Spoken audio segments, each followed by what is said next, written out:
Well, they keep telling us this digital ID is all for convenience. It's all to improve our lives, but is something darker, more nefarious going on? Will we be able to go to our bank without this digital ID? Will we be able to live our lives without a digital ID? Is it all about control? And where is this coming from? Where did this emerge from? My bet is some unelected globalists, but we'll get to the bottom of all of that today on the show. I'm lucky to be joined by Hakeem Anwar. He's the CEO of Above Phone. He's put together a massive new report on digital IDs. He's been studying this perhaps more than anybody over the last number of years and has done incredible work on this. Hakeem, welcome to the show. Thanks, Clayton. It's good to be here. So they keep telling us we need to move to a digital ID, whether it's real ID. Maybe you could walk through maybe the different variations of these IDs that are popping up in Europe. And we know a lot of it was a test bed in Ukraine using the Dia app, and people were basically moving their full identities over to the phone. We've covered that here on the show extensively, which was really a product of USAID funneling money into Ukraine as a test bed operation. But maybe you could go through some of the different variations of this move to a digital ID around the world. Yeah, so, over the past few months, I've been studying programs everywhere, and there's a difference in flavor of the programs in Asia versus the West, Europe, which try to be more democratic and progressive and interoperable. But at the end of the day, there are many different ways you can be enrolled onto this digital ID system. And a few of those, most digital ID programs encompass being able to log in to many government services. So this digital ID should make it easier to do things like paying taxes and getting social welfare, right? Things that everyone loves.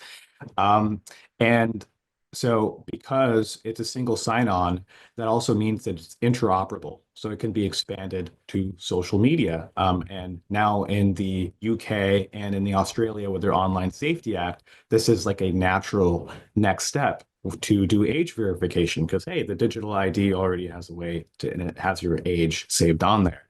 So this is kind of where it's going. It's first going to be just for government services, but it could quickly expand to the internet at large. And then it's also going to expand as a way companies can accept your information. I know Mexico has already made plans for this with their Corp system, and as well as the EU, where all companies will be required to accept digital ID as a form of identification by 2027. So it slowly starts to grow until it encompasses everything that you can do on a daily basis.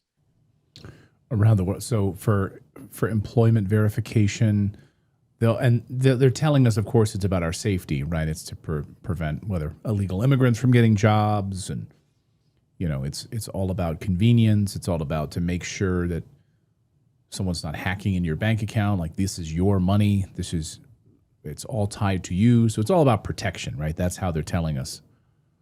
Yeah, supposedly it's about our protection and safety and making our lives easier because the people who run these programs really care about that, right? Their whole argument is right now it's really hard to manage all these different IDs you have online. You've got to remember these usernames and passwords.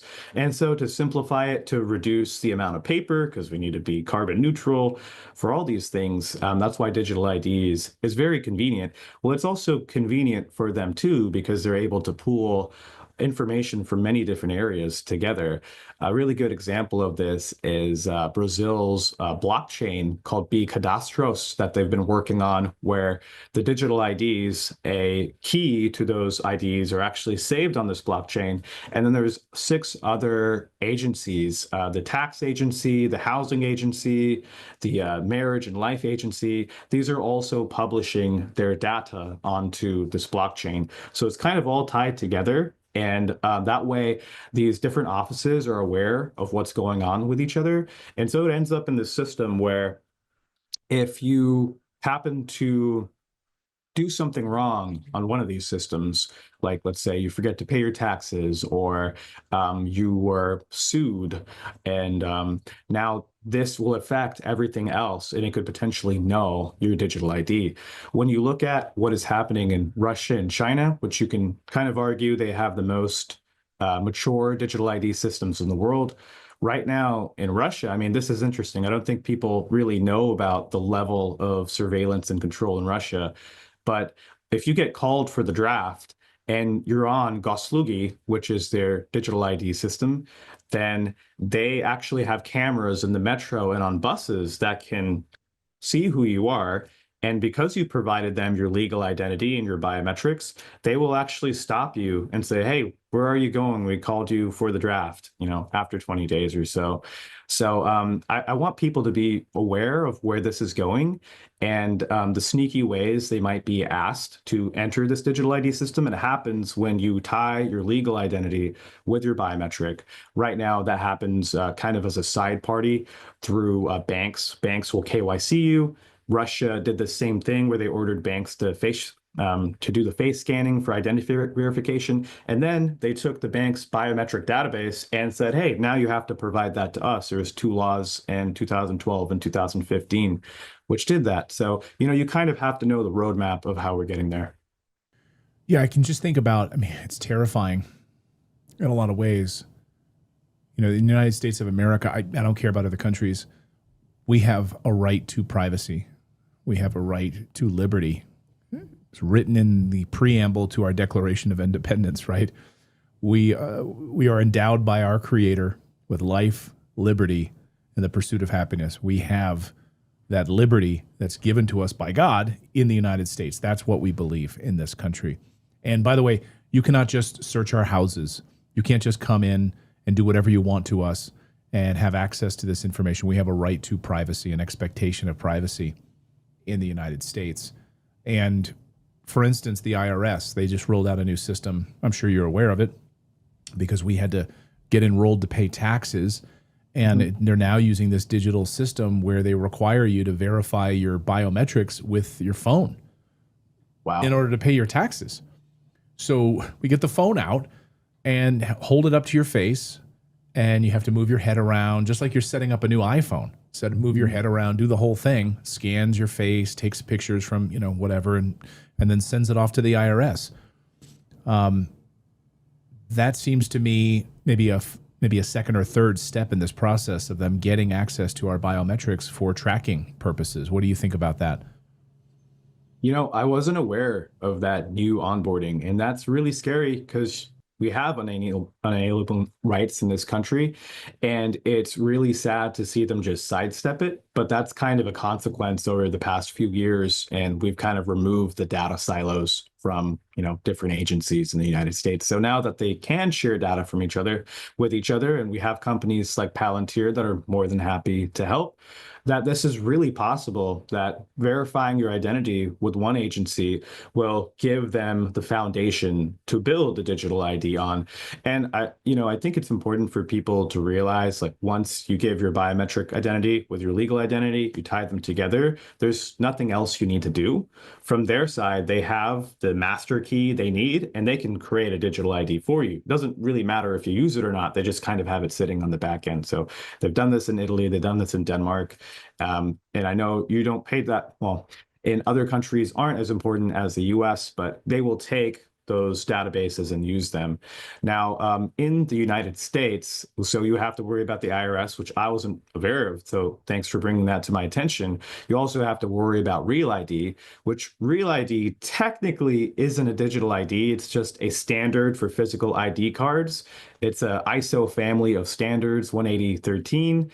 And so Real ID is the first part of that family of standards, and it just makes it really hard to forge an ID card. Now, there is the fifth part of the standard, which is mobile driving licenses.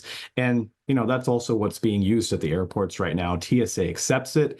And so when you enroll in one of these, that is a digital ID. You have created a digital ID, just kind of distributed by Google or by Apple. They're kind of the authorities there. They can sign it, and then it can be verified at the airport by TSA. So I would tell people to avoid those at all costs. And also, another sneaky thing that's happening in the US is they are requiring renewals for this Real ID. But what people don't realize in many states like Texas, Florida, Wyoming, and among others, now biometrics are a part of renewing your ID.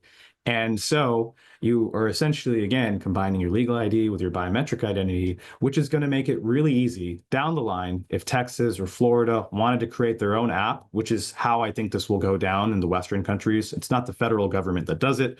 They say, all right, states' rights, you guys do whatever you want. They did this during COVID. We could probably see it again during the next breakdown, and they will make their own digital ID apps for people. So that's what people have to worry about right now.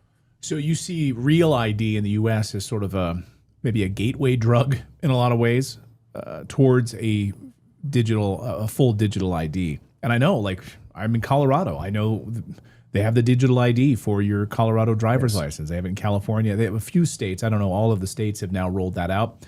And you can right there at the TSA when you're going through to fly, you just tap the phone and you authorize that you're going to send your information to the TSA. Of course, they have a little disclaimer that says we're going to take your picture. We don't keep the picture. It's deleted immediately. But it's so instantaneous. It's really freaky. Even coming through passport control. We were just out of the country a few weeks ago. We came back through passport control, and I barely walked up to the little machine and stood there. And I don't even think I had to show my passport. I just walked up. Now that I think about it, I just walked up and it just scanned my face, and the guy was like, "You're good." I just walked right through. I'm like, "Well, what just happened? What just happened here? Like, you don't need to see my passport?" It was crazy. That is insane. Yeah, and so these systems are live. The rules for entry exit biometrics for foreigners in the United States went live a few days ago. So now foreigners have to do it. I do think Americans have a choice. So I decline every time I fly. And they finally put signs up saying, hey, you can opt out. But coming back to the country, people need to be aware, hey, you can always opt out of it. We still have that constitutional right. I hope to God that doesn't change the future. But if you're an American citizen, you can say, hey, I don't want the picture. And the thing is, though, you get bullied. That's the thing. And again, they look at you like, oh, you're going to make us do this extra work now because you're an American and you don't want your photo in a database. All right, come over here. We're going to take an extra 10 minutes just to make you feel bad because you want your liberties. That's what they do. They do bully you. It's actually incredible of wanting to file a complaint. So they always ask you for a reason, and I thought of a really good reason that is kind of funny. They ask you, hey, what's your reason for opting out? Well, you could just say, hey, I want you to keep your job because if this is just what's going to happen, we don't even need you here, right? One day it's just going to be AI. You can walk through. So I want to keep your job. No, but I want you to have a job, you to be employed. Otherwise, it's going to be AI cameras, and you'll be out of a job. So I want you to be a working American. Exactly. Right. Yeah. And we already know TSA is not getting paid right now, and they're very grumpy about it. And it's kind of interesting because on one hand, this system is well funded. It's very extensive. It's in every airport.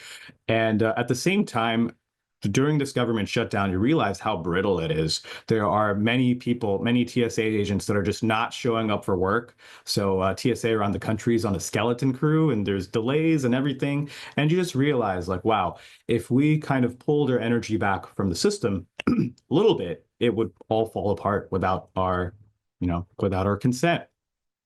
Here's one more thing I think is just a very useful tip, especially for people in those states where biometrics are just now a part of it. When these biometric programs get rolled out, it's not like one day they do it and it's everywhere.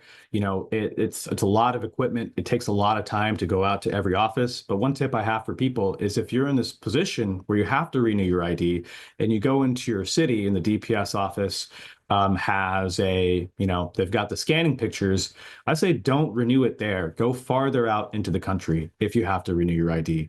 And I wish I knew this a little bit earlier for some of my friends who had to, but this is kind of what's going to happen. You go farther out in the country, go to smaller airports, smaller border checkpoints. it's scary. And then, we have this report this week on all of these drones now being used in the United States for surveillance, police surveillance over American cities. And they're able to. That's where I'm curious about the biometric piece of this, because we see this happening in England. We see this like every corner you walk down in London. There's a camera. They're tracking everything. So now when they have this database, they know exactly they know all of your movements. They know what you're doing online. If you're having to sign in on the internet now. So maybe you can just talk about the surveillance piece of this, and then I want to ask you about like the internet usage. We'll get there in a second, but just like the drones, the biometric scanning, how pervasive is that, and how is it all tied together now? Yeah, it's a good question.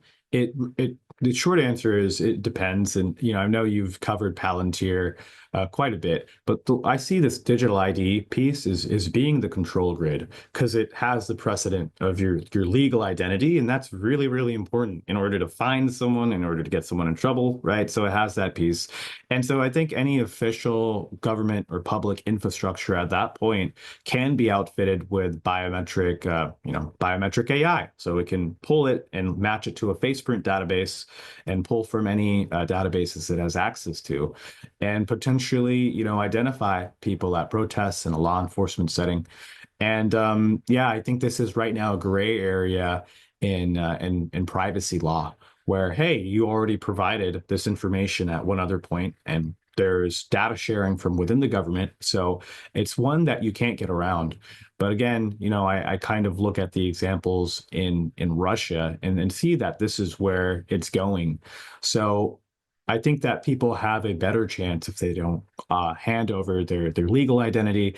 And I also think that we need to be really, really careful of what we're doing with our phones, because I think this could easily be systems and where, we enroll our face in Face ID, or now the new Windows 11, you're logging into your computer with your face, also easily that's able to be included in this digital ID system. So people need to be careful of all the different side channels. Yeah, today I was going to the bank before you and I had a chance to talk, and I just was getting some cash. So I really try to get as much cash as I can on a regular basis and use cash, as our friend of the show, Catherine Austin Fitz, likes to point out. At least have like 60 days worth of cash. So anyway, but I was thinking about it. The banks are now, of course, removing more tellers. They want you.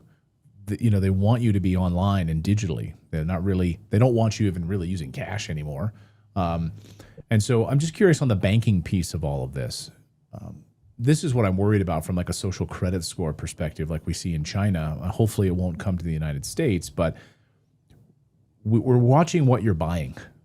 We know that these transactions on Amazon or these digital things you've purchased, all of it is part of your avatar. It's part of your profile. And now we know everything about you, Palantir, otherwise. We know everything about you. We know that you like to, on a Thursday, go to McDonald's or something, and we know that you often on a Thursday night go, drive through this particular toll booth and whatever it is. But it's all digital. It's all tied to this one ID. And what I worry about is from like insurance perspectives, people getting turned down for insurance. Hey, we see that you're eating too much McDonald's.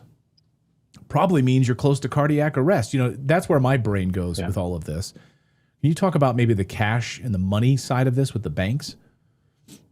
Yeah, so it's interesting, Clayton, because it's really the World Bank that is pushing this digital ID, digital public infrastructure initiative. So, in the States, we've got tax dollars to fund these programs, and so these programs are here.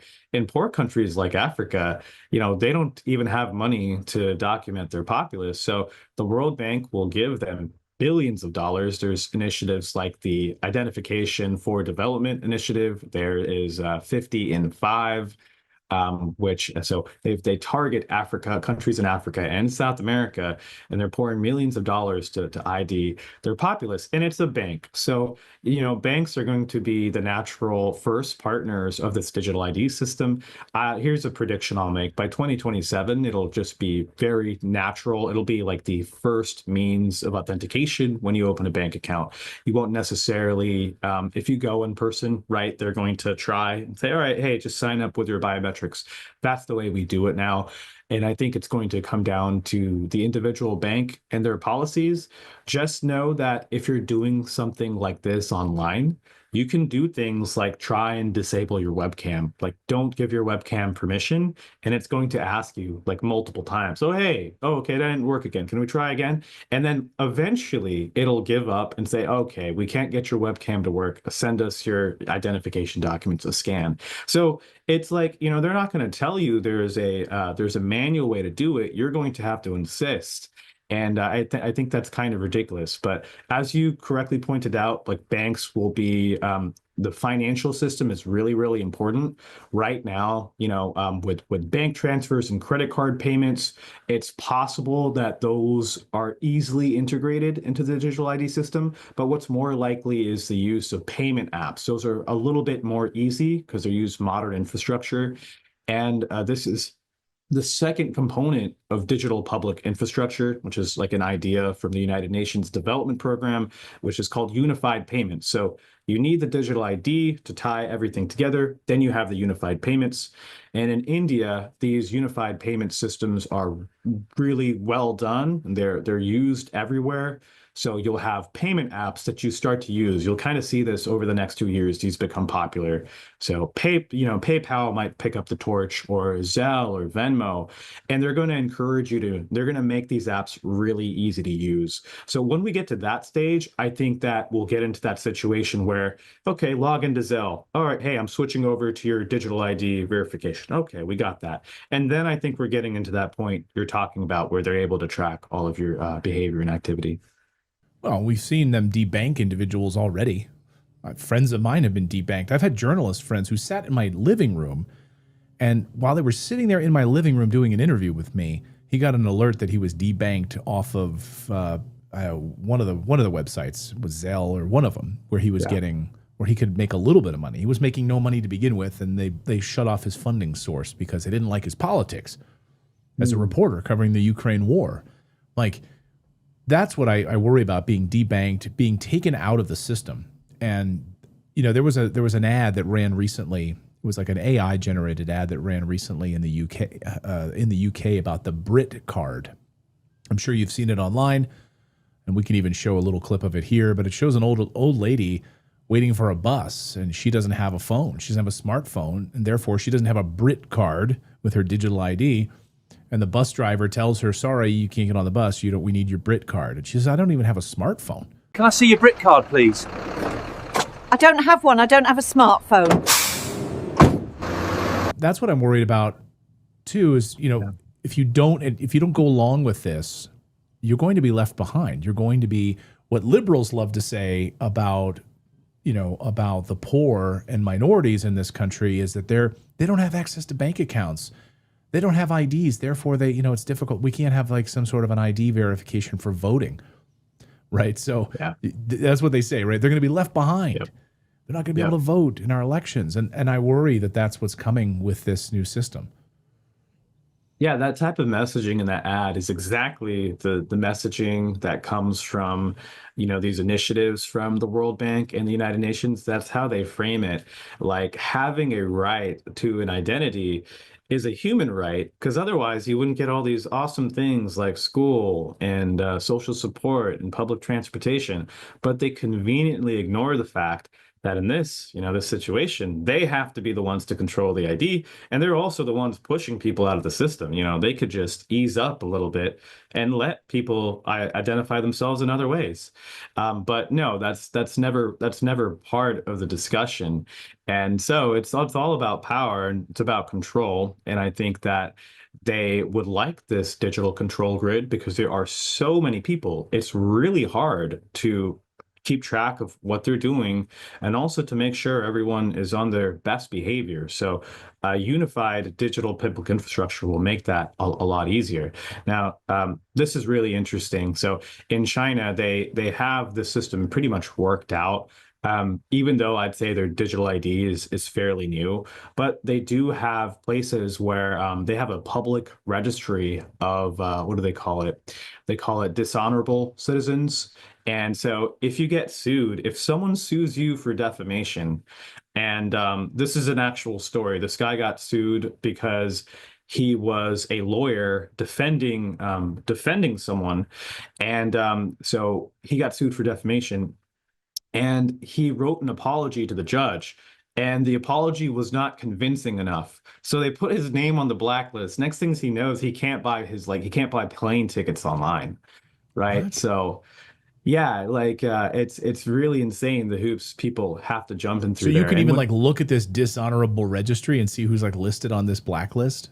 It's public. Yeah, it's public. I have the link in the digital ID report. It blew my mind when I first saw it. And so yeah, like people would stop talking to this dude, right? Because of like the fear of being associated to this guy. They don't want to end up on the list either, right? So it's the chilling effect. And to bring it home here, I think, Clayton, the best thing people can do right now is go out and start talking about this issue in person. Farmers markets, the people that are close to people who run businesses, and just say, hey, this stuff is coming. I don't know if we can stop it, but I just want to say, whatever happens, I'm not going to let a digital ID get between me and you right here. This relationship, I've got your back. I don't really want any part in the system. And I think that if you do that with the 40, 50, 100 people in your network, that pool of data, that human, data is not the right word, that human connection, that human energy is way more valuable than any digital ID system. Oh, I agree with you. I hope in America we can stand against this. The thing is, they won't tell us we have a social credit score. They won't tell us that we're in a dishonorable database. We'll have to find out years later through FOIA requests and other things that some organization in the government with political motives, like we saw under the Biden administration, was targeting conservative groups and going after them. But we only learned that through lawsuits and actually classified documents being released. So that's what I worry about. At least in China, they're telling you with a database that it's public. Here's what we're doing. Like, we're a communist country. Like, this is what we do. Not in America. And that's really deeply disturbing to me. This full report that you've just done is on. We'll have it linked up in the description below, but it's Above Phone, ABOVE, abovephone.com/digital. Yes. Abovephone.com/digital. You can download the whole 33-page report. There's also an executive summary with it. And yes, a lot of the stuff we talked about today, I mean, if you're international, it's got information about different countries there and what their programs are doing, the status of the digital ID system, the timing of it, and more importantly, what we can actually do about it. So there are some solutions at the end of the report of alternative finance, and just how to navigate your life when digital ID begins to become more pervasive. So check that out, abovephone.com/digital. Awesome.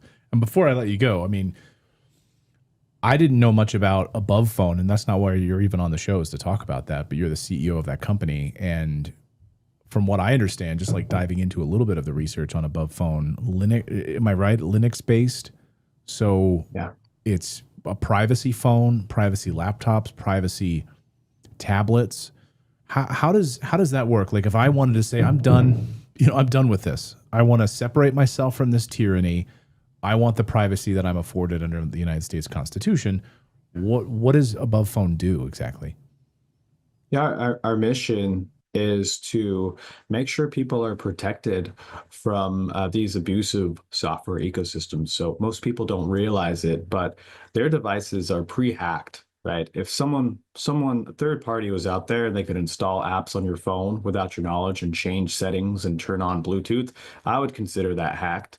But the truth is that we are all using phones like that. When you're using a big tech phone or using a big tech laptop, you don't have a choice in the updates.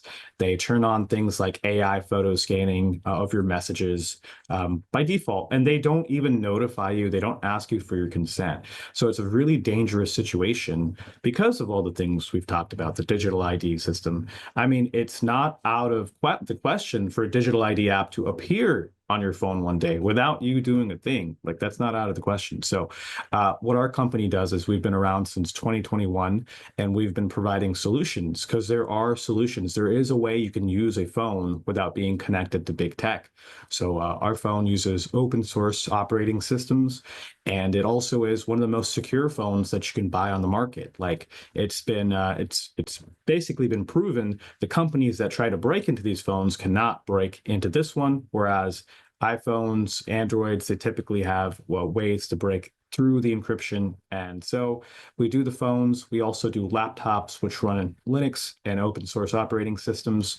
And the beautiful part is you can still do everything you would normally would on a phone, just you have way more control. You can put your apps in separate locations away from maybe your personal life. You can have control over your permissions. Instead of giving your whole contact book away, you could pick a few separate people.